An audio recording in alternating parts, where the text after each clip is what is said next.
So hello my beautiful viewers, कैसे हो आप सब। तो आज मैं आपको लेकर जा रही हूँ बापा सीताराम चौक सूरत कतारगाम की फेमस किशन दाबेली खाने के लिए। तो चलिए आ जाए मेरे साथ और वीडियो में बने रहे और वीडियो को लाइक एंड शेयर ज़रूर कर देना, चैनल को सब्सक्राइब भी कर देना।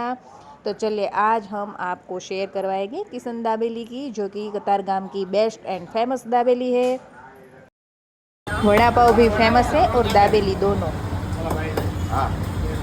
દાબેલી બનાવવાની સ્પીડ જો, ખાલી તમે સ્પીડ જો કઈ રીતે કઈ સ્પીડમાં દાબેલી બનાવે છે, કેટલી કેટલું મટીરિયલ નાખે છે અને સિંગ દાણા તો ભરી ભરીને નાખે છે। સુરતની અહીંયાની આ ફેમસ દાબેલી છે। તો ચલો મિત્રો આવી જાઓ તમે પણ ખાવા અને વિડીયોને લાઈક અને શેર કરી દેજો। હા વડોદરાવાળા તમે જો આને સુરતી દાબેલી કહેવાય। સુરતની દાબેલી ખાઈ લો એકવાર તમે, અહીંયા બીજી વાર આવશો। પાવમાં જ મજા નો આવે। આવા પાવ કી મળે ક્યાં? હા સાચી વાત। બાજરાના રોટલા જેવડા જેવડા પાવ આવશે અને આ માને દબાવીને પાછો મૂકીને દાવો થઈ જાય। સાચી વાત। આવો છો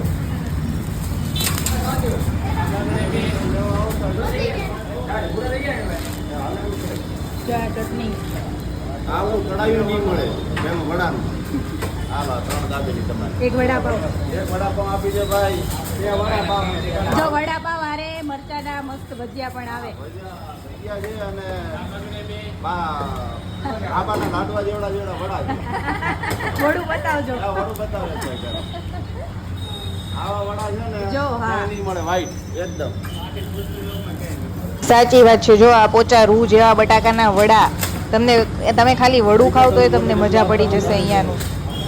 મારું તો ફેવરિટ આ કિશન દાબેલી ને વડાપાવ છે। જો તમને પણ યોગ્ય લાગે તો જરૂરથી ખાવા આવજો। સુરતના જે વ્યુઅર હશે તેમને તો ખબર જ હશે, બટ વડોદરાના વ્યુઅરને જણાવી દઉં કે આ દાબેલી એકવાર ખાશો ને એટલે વડોદરાની બધી દાબેલી તમે ભૂલી જશો। થઈ ગયું। 1 મિનિટ।